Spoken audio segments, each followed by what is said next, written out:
shared vision that includes leading with courage and determination.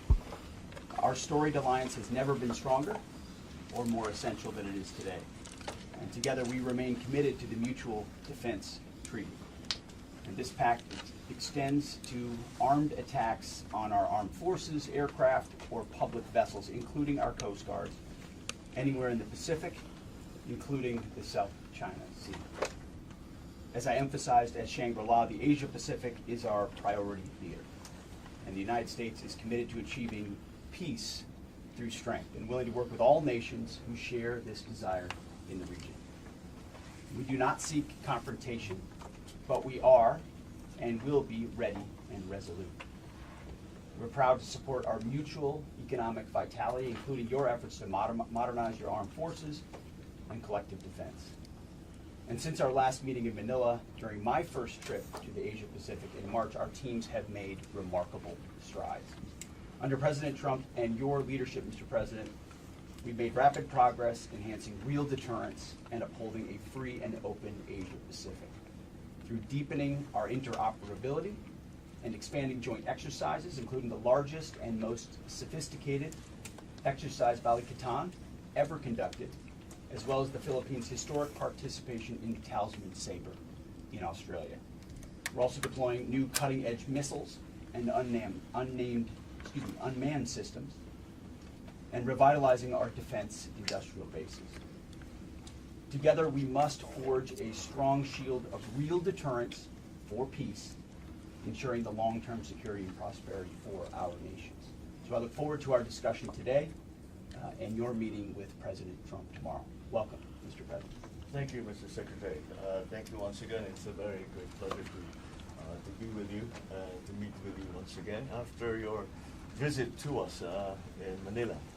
It was the visit, turns out, your visit to Manila became a very strong message and very symbolic message of the continuing partnership between the Philippines and the United States, not only on defense and security, not only in the defense and security sector, but in all other fields. As it has been described before, you cannot limit Philippine-American relationship to one dimension, because of the length of time that we have been partners. The evolution of that partnership has really encompassed all kinds of other areas, starting from the people-to-people to the G2G to all. I cannot think actually of an area of cooperation where the United States and the Philippines are not involved. Since it was a symbol, an important symbol, your visit was an important symbol and sent a very clear message about our continuing partnership and our continuing understanding of the Mutual Defense Treaty. The Mutual Defense Treaty, the United States is our only treaty partner, and the Mutual Defense Treaty continues to be the cornerstone of that relationship, especially when it comes to defense and security cooperation. But that we must continue to be in discussion. We must continue to evolve that relationship as the circumstances, the context in which we operate has evolved. And I think that we have done a great deal in that regard. Since your visit, we have come to many agreements. We again have reaffirmed our Mutual Defense Treaty and the importance that both countries, the United States and the Philippines, regard that treaty. And the joint exercises that we have had, they have been extremely useful. And I'm very, very happy to note that the feedback that we get from our own military has been very good. And when I see the officers who were involved and I speak to the men and women who were involved, and it was extremely useful.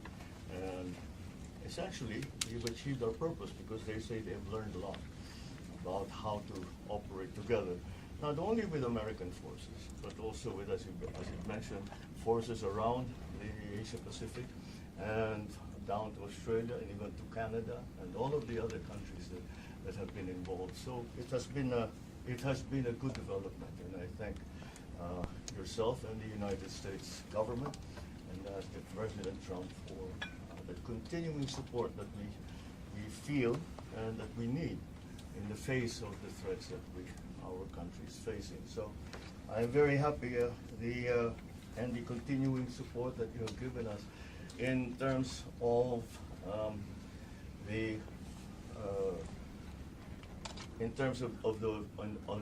modernization of our armed forces.